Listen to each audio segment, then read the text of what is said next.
wins except you who lose money. That's back.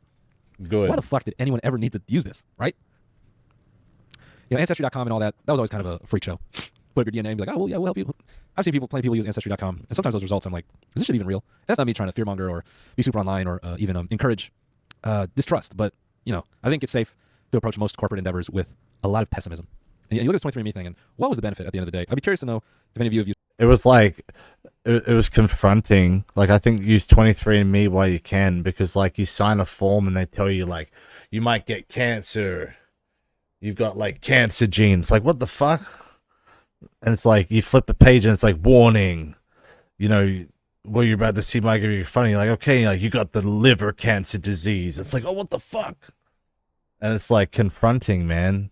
And like, is it a bad thing or a negative thing? I think that once became a thing. It's like, nah, man, we realized you were cloning people.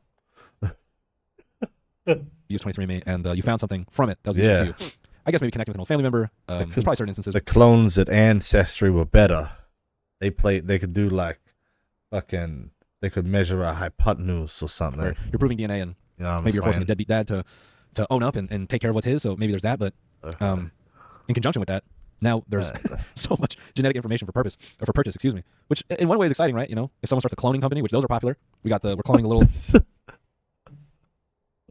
Oh my god, this motherfucker's Dr. Seuss, bro. Too easy to read. Woolly mice. Someone's actually commenting that the cloning of woolly mice. Everyone is. I know Sephora can't wait to get their hands on little woolly mice. We didn't even talk about that last episode. When the woolly mice. I want a little woolly mammoth mice fella that I can call Jimmy and have him and teach him to go for your throat. Are available for purchase. Get him, never little mind, fluffy never mind fella. influencers. You know, Sephora's gonna buy those little guys up and just start making hella hair products, all kinds of hair dyes that are woolly mice approved. But if your genetic information is sold or snatched up, excuse me, by a cloning company, well, you might just be walking around your town, going about your regular life, and you're gonna see another you, and you're gonna go, what?